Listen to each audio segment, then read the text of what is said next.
Hey everyone, we're going to try a little more Jumpstart here. We got another win to log to get our rare and our card styles or whatever. For those of you who don't know what's going on with Jumpstart, it's kind of like a hybrid. People are asking, is this limited? I say no, this is not limited, and here's why. There's no player agency over the deck you end up with. Whether it's sealed or draft, true limited in my mind lets me look at my pool of cards and choose a subset from which to make my deck. And to me, it is it's a pre-con type. It's more pre-con than limited. It plays like limited. The power level of the cards and the way that you approach gameplay feels limited like, but I cannot call something that does not allow me agency over the deck I have to be limited. So it's more of a mashup, yeah. And anyway, so we've chosen to mash up the Reanimated side with the Predatory side, and let's give it a shot. I don't have agency over my cards in my deck before knowing them, Haj. I know what you're saying. Haj is saying that because you can pick side 1 and side 2, there's some agency. But to me, that's still picking constructed. Like if I don't get to choose, based on the cards, then it's not limited to me. To me, limited is assessing the cards you are given and then making choices based on the cards you are given. There's no assessing of cards in this. If I'm not assessing cards and making choices based on that assessment, then it's not limited to me. You can call it what you want, though. Yes, and in sealed, I look through 90 cards, and I only use 23 of them in my deck. That's agency. That is agency. Me sitting there and figuring out what in my sealed pool I'm going to play is player agency. Nobody said, what do you want to keep from this pool, Ryan? I just have to play these cards. I have no other choices.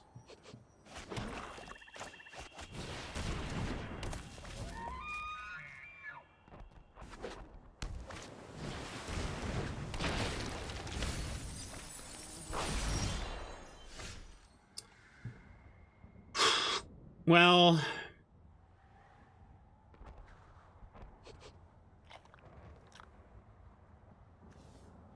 I guess we have to sack this, and that means just passing.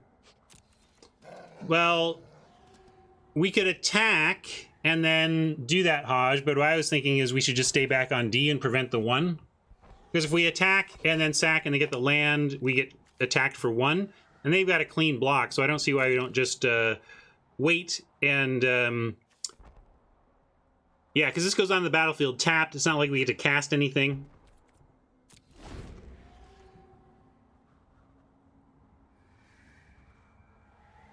Now, it's okay that this is not limited. It's not supposed to be limited. I think part of the goal of this format is that there isn't any player agency. They're trying to make it easy for players who don't have the experience that we do, evaluating cards and whatnot, and giving them an easy way in with some variety of gameplay. The way it does, again, feel like limited is that the gameplay has a little bit of variety, and you're not exactly sure what's in your opponent's deck and stuff.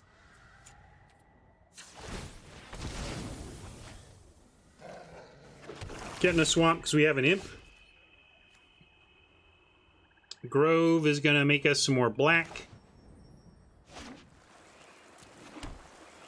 And we can imp back the elk. That's not the worst. Help us get some more land, and imp can block bat.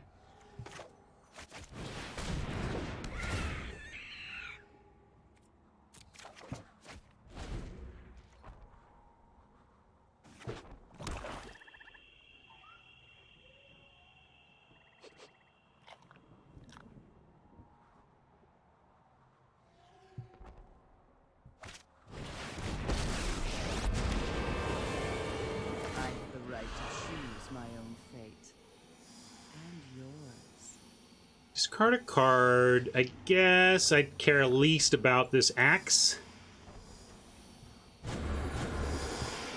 doing things my way.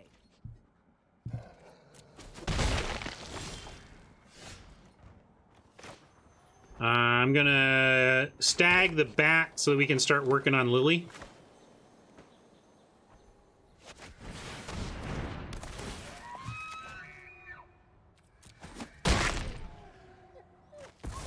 It's not much work, but it's work. Payback is coming.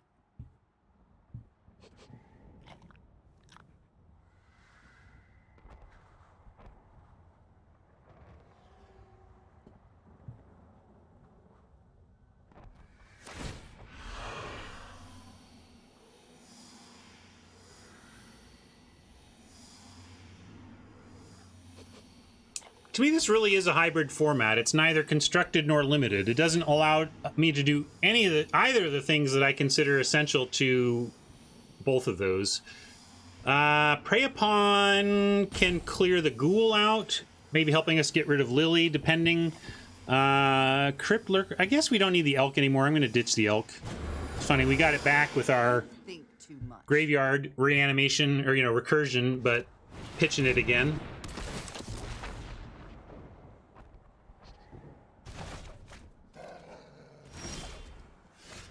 All right. So now we got Prey Upon. Maybe I don't need to play the forest. We can save that because Lily's not going to be dead quite yet here. We could just send in... Yeah, send in and see how they want to do this, right? They probably try to double block, and then we get the rebirth anyway.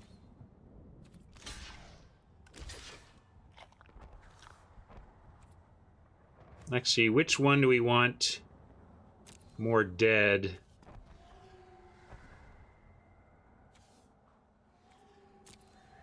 Sending doesn't kill both, but it kills the stag, which turns on the rebirth.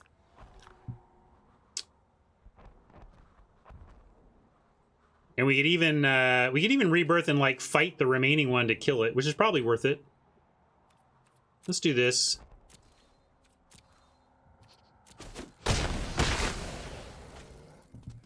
And then boom, boom, boom. This can we do? Yeah, maybe this. Bring back Stag for future shenanigans, but then I am gonna just prey upon the Exclusion Mage and get it dead.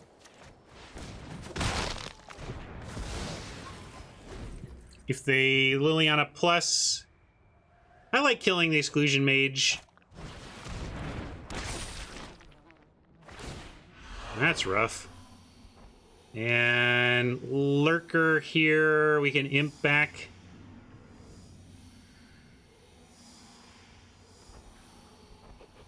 Yeah, that's true. We can still do that though. The imp play still does that. Care about your plans. We will go ahead and fight here, though. And then we can imp it back yet again.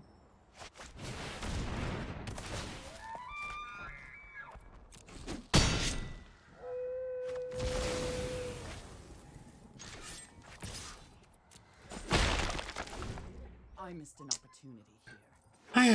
Planeswalkers, I don't know. The more I play Magic, the less I like Planeswalker execution.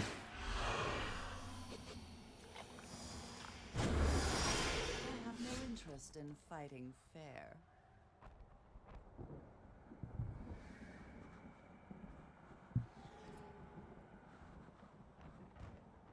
And I guess we'll send this in.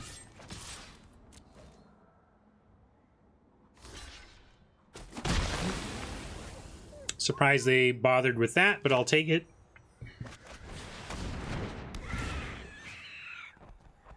And we'll go Stag again.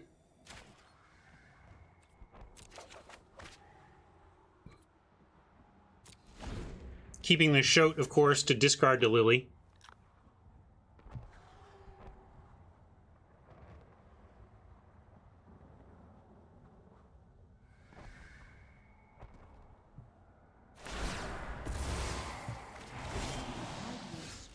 Okay. You grow weak. Well, I'm gonna go with dump in the hand now.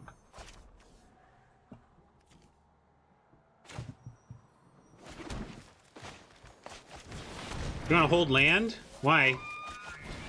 I mean, I know we take 3 or whatever, but we don't care about that, do we?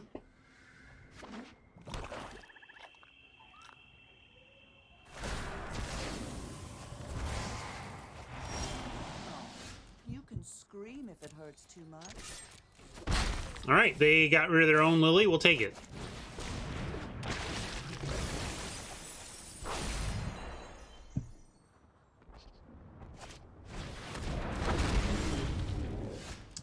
Invocation is Deece. We will offer both of these. The Shoat turns into a 3/3, and the Triton trades for one of them.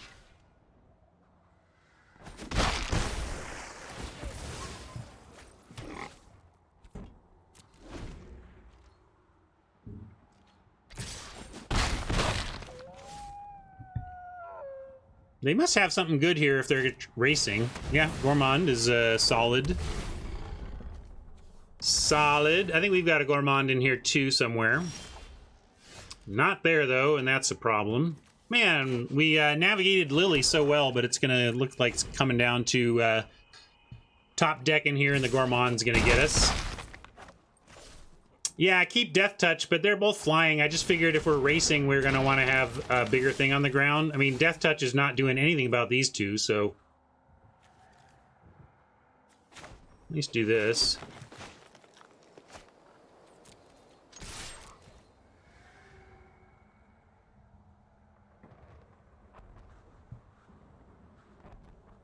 But I'm going to play Miasmic Mummy, and I don't want to discard it.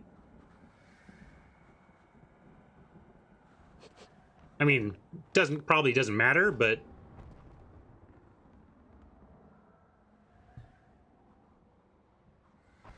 we're just going to lose to the Gourmand, whatever. We have outs, but we need to find them soon. Hot Berry wonders what the heck this is. Oh yeah, I should change my format for that. This is Jumpstart. It's a new format. It's neither limited nor constructed. It is pick 2 halves and get what you get. It's more like Welcome Deck Mashup.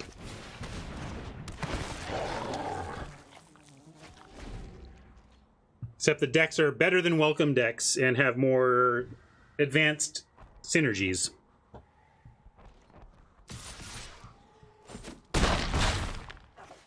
Obviously, need to deal with this right now. We're straight dead.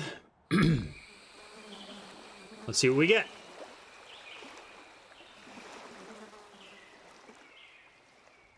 Come on, Oppo. Pass the turn so I can scoop or not. All right, scooping it up.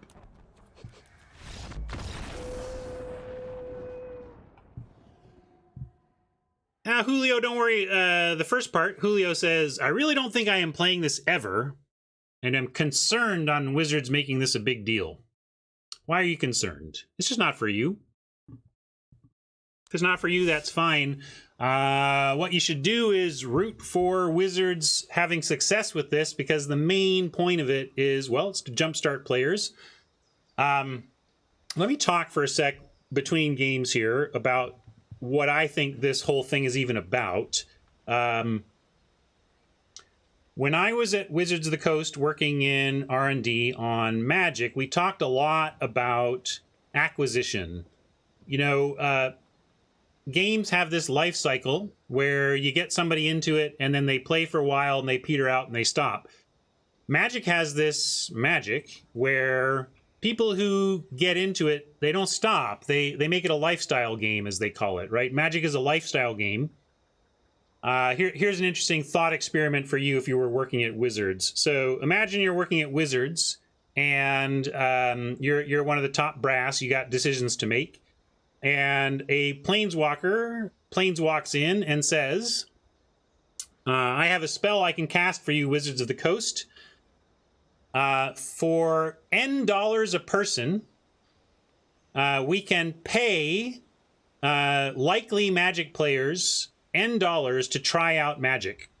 Like let's say a group of anybody who's in the group of self-identified gamer, self-identified I like fantasy tropes, and strategy gamer likes fantasy tropes, has never heard of Magic. Let's say that's that's our pool of people.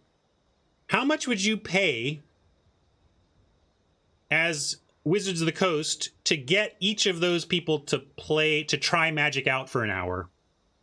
How much would it be worth? I don't even know what the answer is, but the point is, if you can convert a possible Magic player into a Magic player, Magic is so sticky and so potent that they can expect you to be a player for years to come. So how much up front is it worth? It's probably like worth $100. It's probably worth like $100 to pay a strategy gamer who likes fantasy, who has not played Magic, to play Magic. It's probably something around that. It's crazy. So anyway, my point on that is Magic is sticky. The big problem with Magic is it's complex. The big problem with Magic is that people bounce off of it before becoming lifestyle Magic gamers. And, well, I don't even know how much they're charging for it, but like, it may be also a way that experienced Magic players know that they can try and get friends of theirs who aren't playing yet into it. Like this, I think part of it is they're hoping that existing players use this as a tool to create new players out of their friends. And so it's while this product might not be for you, the goal of this product is to create Magic players out of non-Magic players by making it easier for them to get into the fun part of this game. And so even if this is not for you, if you love Magic, you probably want to root for this to be successful, because the goal of it is to create more Magic players. So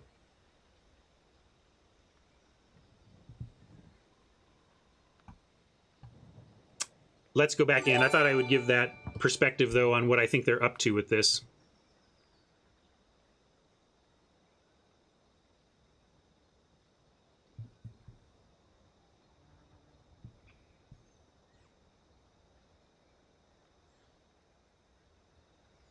Is this $10? $10 seems perfect. $10 seems like the kind of thing, if you have a $9.99 price tag and someone was like, oh, I've heard this game is fun. I'm a strategy gamer who likes fantasy. I've heard this game is fun. Huh, it's $10? Yeah, I'll give it a try for $10. I'm gonna greedily keep this. I play pretty loose in these things. There's no consequence for losing except that it takes you longer to get that one card or whatever. So I'm pretty keepy when it comes to it. And I'm gonna go ahead and cycle this on the Chorister.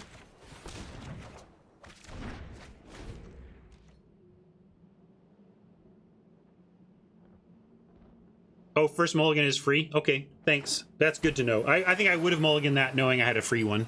But it's still an okay hand.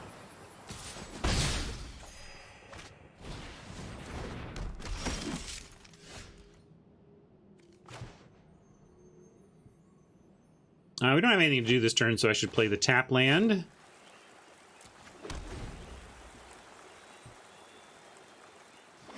Yeah, one thing you can do if you sleeve them up, something you could do to extract a lot of value out of this game, if you like what they're doing with it, is you can, put sleeves on, and then like sticker. So you got a sleeve, right? And then get a set of little stickers or whatever, and you can put the yellow sticker on like this. Now it's got a little yellow sticker on it, and that means this goes from the yellow pack, right? So you sleeve up one sleeve in all of the yellow, another one in all the green, and then you can easily pull them apart and recombine them in their original forms. All right, sorry, Oppo, I'm working on it. We'll do this.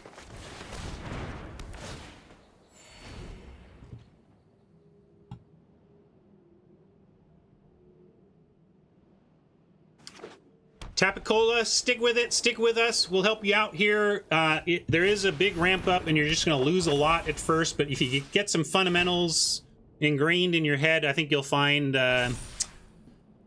you'll get there, and the level up moments feel really good too.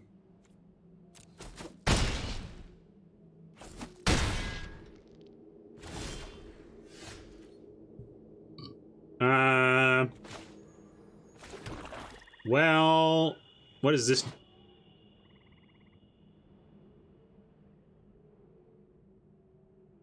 That doesn't do much.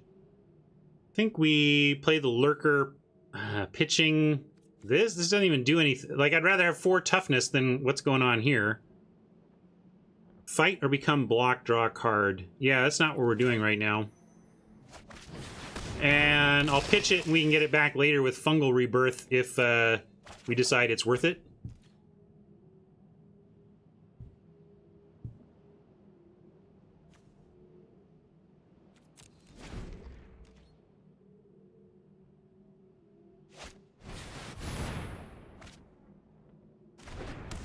Thought I had him gone. Oh, I mean, I won the week, Buckeye, but only 4-3. I thought I was going to get like a 5-2, 6-1 type week, but Flip had a bonkers Boros deck and ran into a Baneslayer Angel that got me.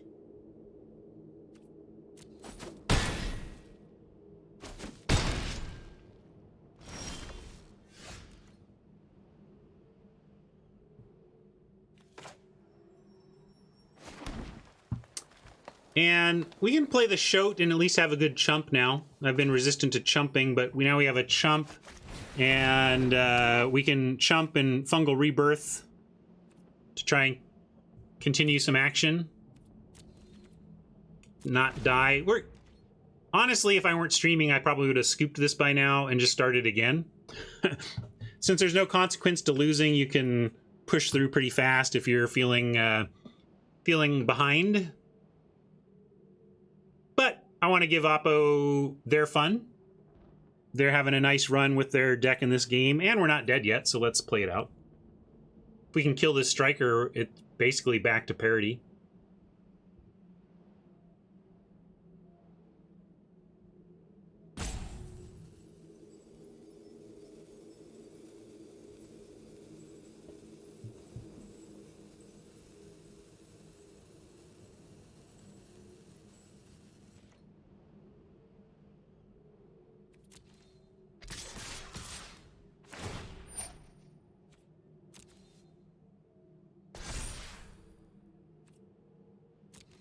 Obviously going here with this, Chorister is off from a pump. Maybe they just have pump spell to win here, but I'm gonna hope they don't and try to take out Chorister.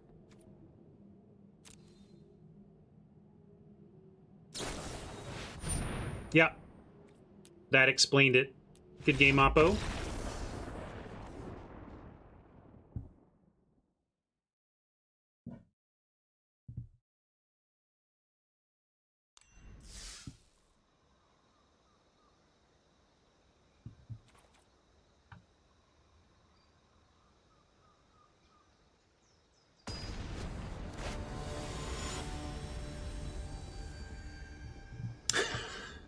I could. I don't think it would have quite the same impact if I...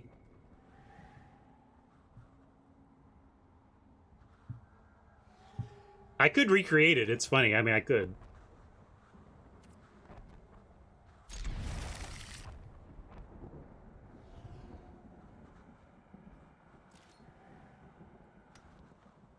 Fiddle says, I have always appreciated the grace and insight you give to WotC when they deserve it. That said, are they going too far in the not for everyone direction and making $100 VIP boosters?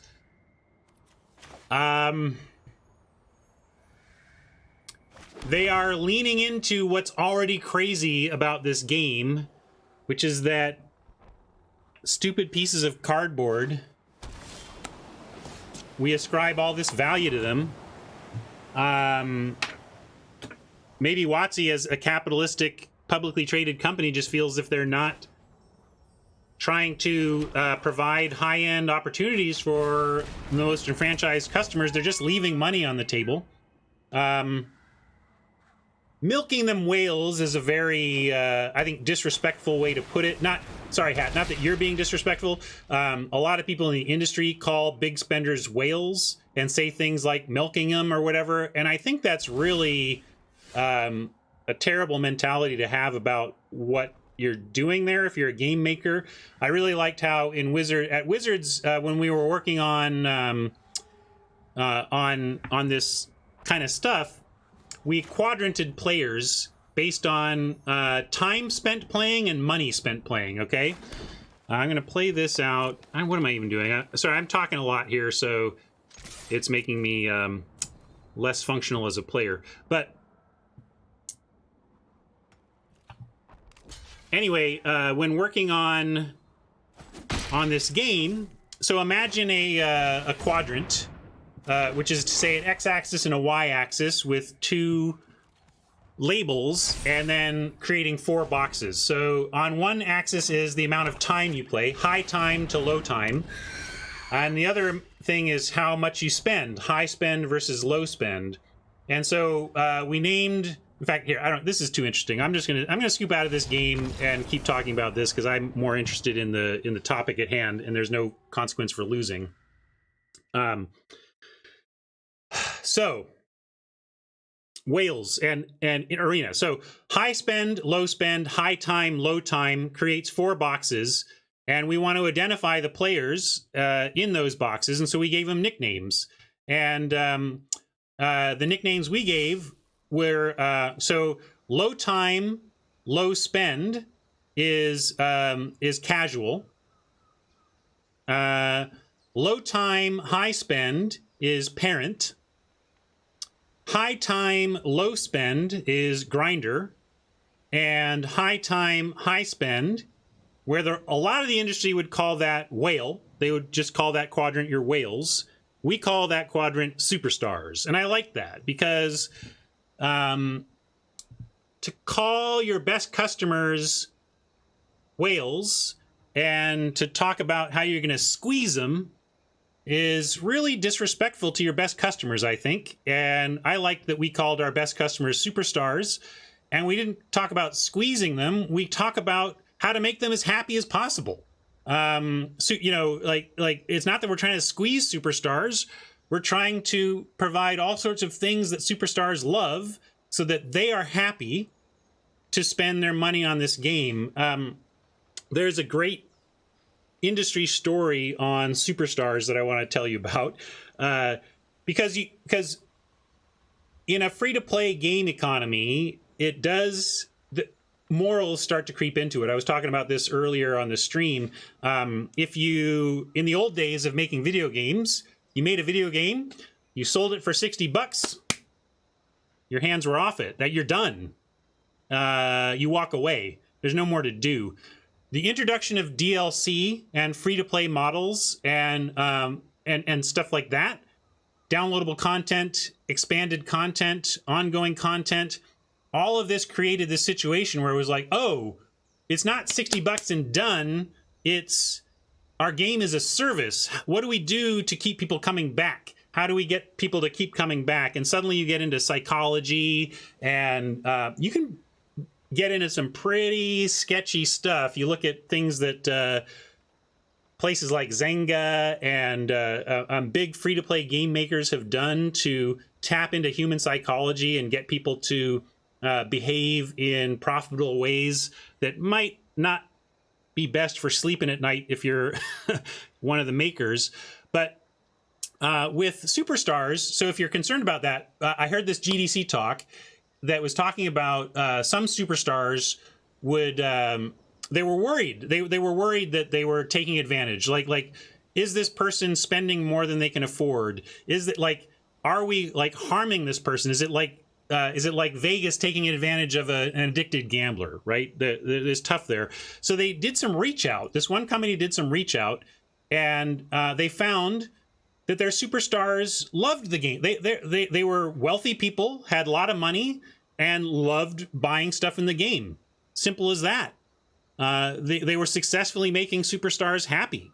So if you're successfully making your superstars happy by monetizing towards the high end, I guess the consequence is you make your lower spenders, or those who would never in a million years spend $100 on a booster or whatever, you start to feel like the have-nots. So that's like the major downside.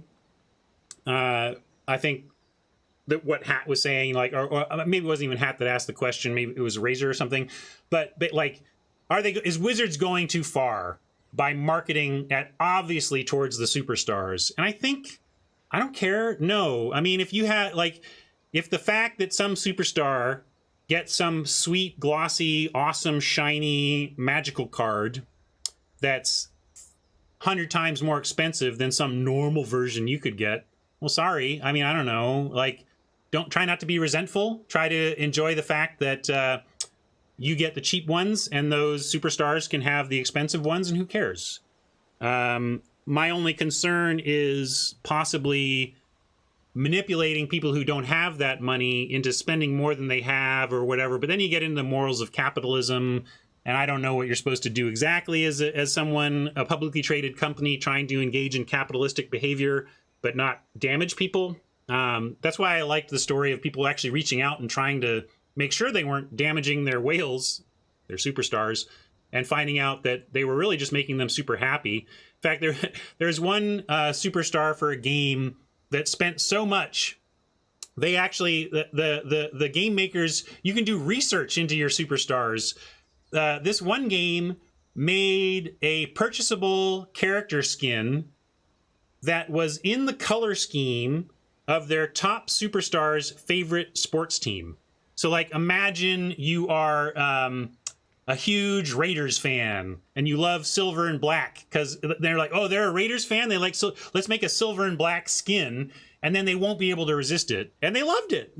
Anyway, so I don't have any problem with game companies looking to monetize their superstars, provided they're doing it in moral ways that are looking to help people have fun, get collectibles they think are worth it. But there comes a point at which the blowback from the have-nots might outweigh whatever you're getting out of monetizing the top end. And certainly blowback from the have-nots is a thing to consider when deciding this stuff. All right. Now that I gotten that spiel out, I'll actually try and play this again.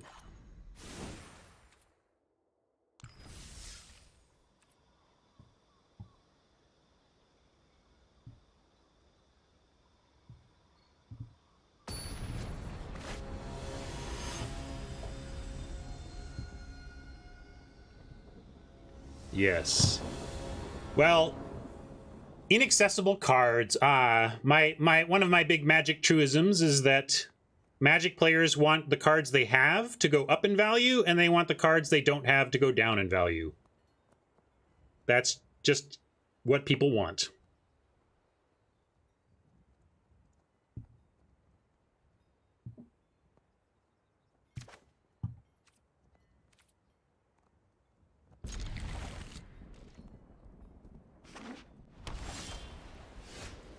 I don't want to resign and get a new deck because I have value left to extract from this one, and this cost me resources. If this had been, oh sorry, I should do this. If this had been free, if this were free entry, then yeah, I would just re-roll. But it's not free. We should extract our full value before we move on.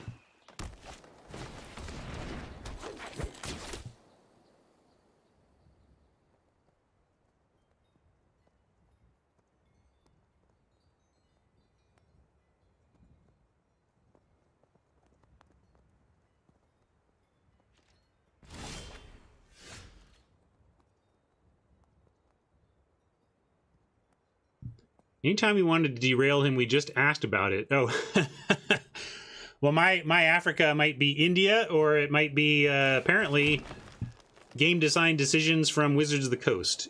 I'm gonna go Triton, because then we can potentially go Triton into Doom Necromancer into reanimate something sweet, like a Gourmand. Awesome. Oh yeah, get me on music, and I can't do anything. Oh, we don't have a second swamp yet, but for the cadaver, we found one. We're sorry, we're doing Necromancer anyway. We're gonna see if we can make that happen. Need this Necromancer to survive here. We could offer the Triton, and that would be fine. I guess they would just trade for the Sniper, though. I'm going to say no attacks.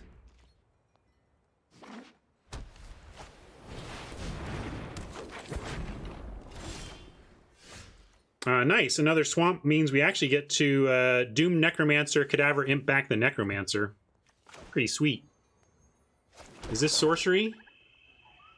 Well, I'm going to do it sorcery anyway because I want to use the Imp this turn.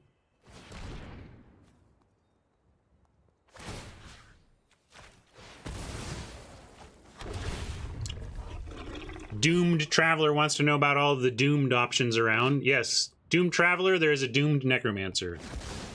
You're doomed.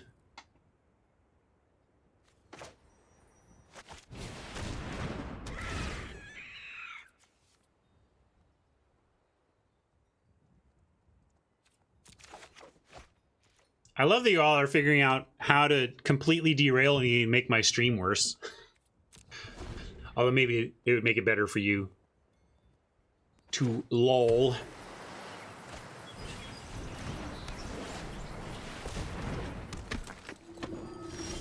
Sky Tether.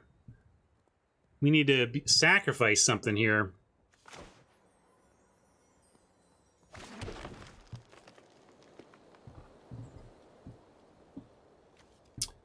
I like Stag, and then get it back later with Necromancer. Take out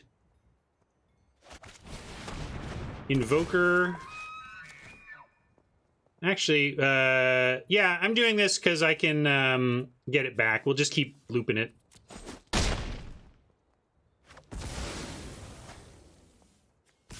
We could have beat some, like, taken out the Enforcer and survived. But we're just going to get it back anyway.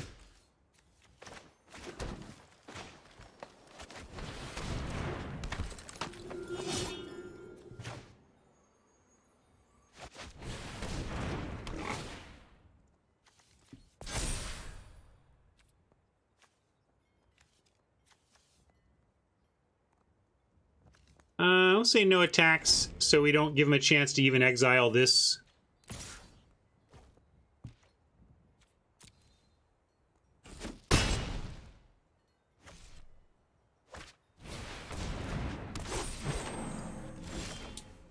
Sometimes you learn what cards are elves. And we get Fungal Rebirth, so we even get to do it again. I'm just gonna... we're doing it again.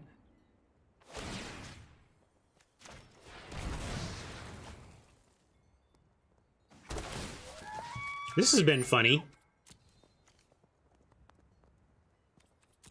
I guess they exile... what? I don't really care what they exile here.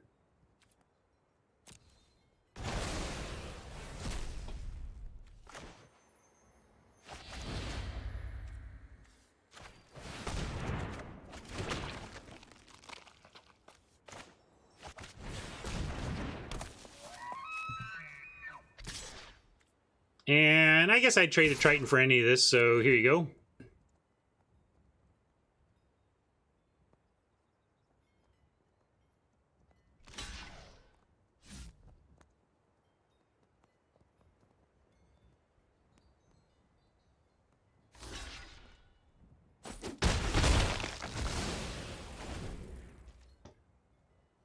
Sorry, that would be a good one, Boris.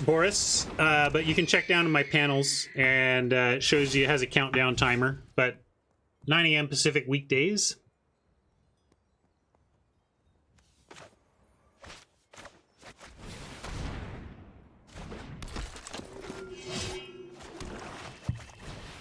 Playing pretty loose here, but again, I don't play super tight when losses don't have any consequence. Just having fun. Looping value here.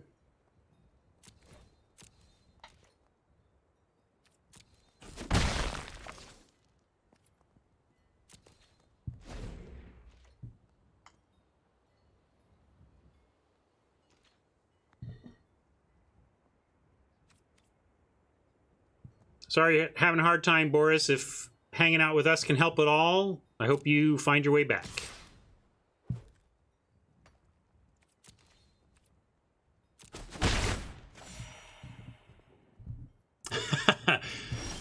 Losses may have consequences. They don't seem that important, though. Let's go ahead and fight this now, and we can get through.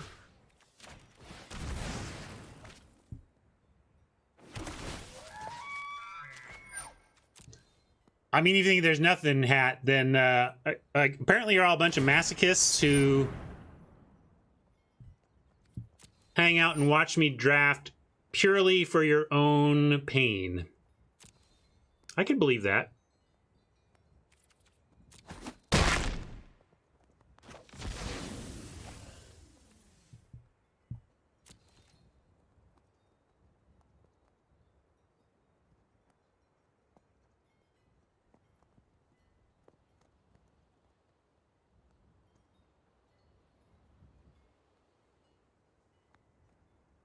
Oh, I know, true. I bet the most frustrating part, like, it must drive you crazy when you all have typed the correct thing into chat and I just haven't seen it yet. I can't imagine how frustrating that is as a viewer when I am cluelessly trundling along when chat has given me everything I need. I just need to see it, right? I bet that is hard. That's like the tough parts for me watching streams. It's like, you gotta see! Look! Ah!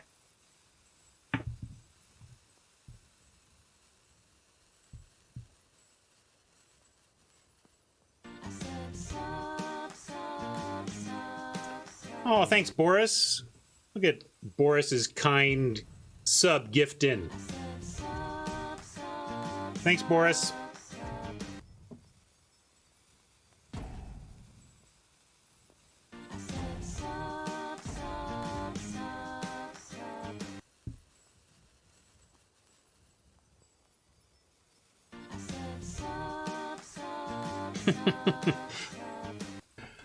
I see what you did there, Tron.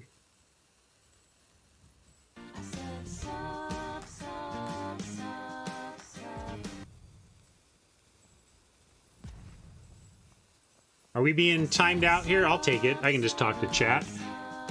Although why do this? I mean, Concrete Kid, if you're mad, come on. It's a no consequence loss format. Really? Really?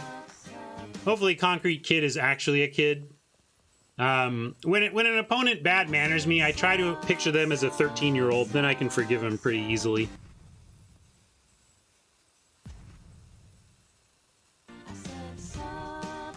Yeah, it's possible. Fiddles is doing the, oh, they're not roping, they're just busy. That could happen.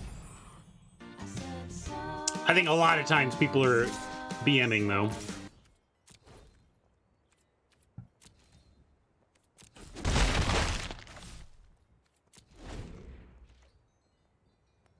That's like in traffic when I pretend that person driving like a maniac and putting all of our lives at risk is actually my mom on the way to the hospital for an emergency, you know? Bad manners. I hate that the abbreviation for bad manners is what it is, but that is the slang the kids use, so...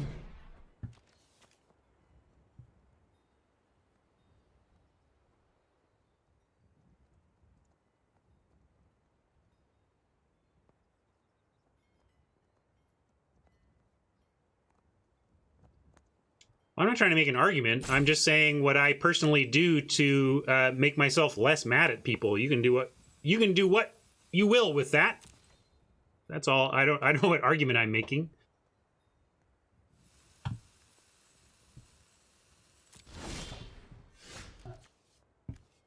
Interesting.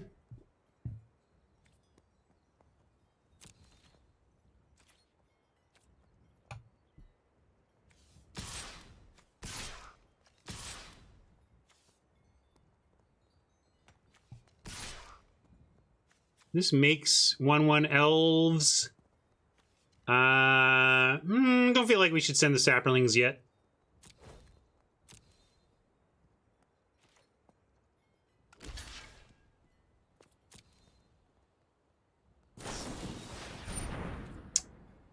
Well, that's going to be good enough. Does it make elves? Oh, it does. You're right. Good call. We have an archdruid, but they didn't do it. Interesting. Huh. You could have eaten or traded with the elk at least.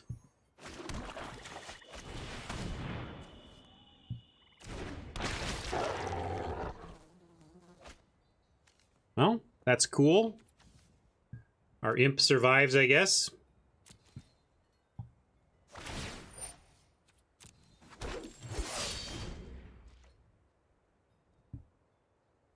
Yeah, looks like Oppo just had to use the bathroom.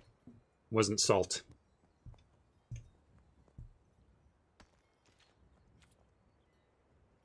I'm not going to use this for mana. It's better as an attacker right now. Rise again. Good. Let's get this... Boy, we have risen this stag 1,000,000 times, and we're going to do it again. How many... This stag is like, I'm tired of fighting, Dad.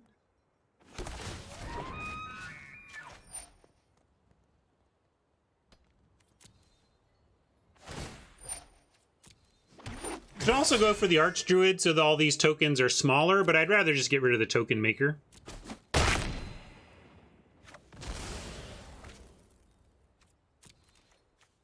Offer, offer, offer.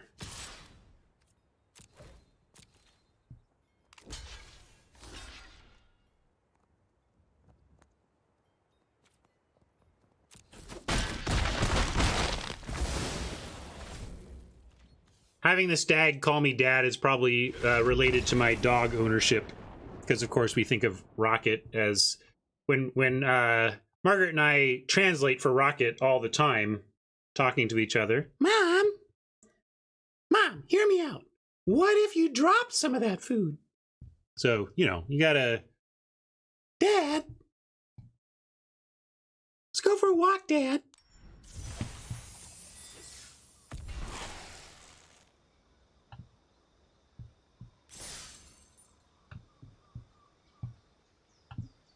Small dog, yes.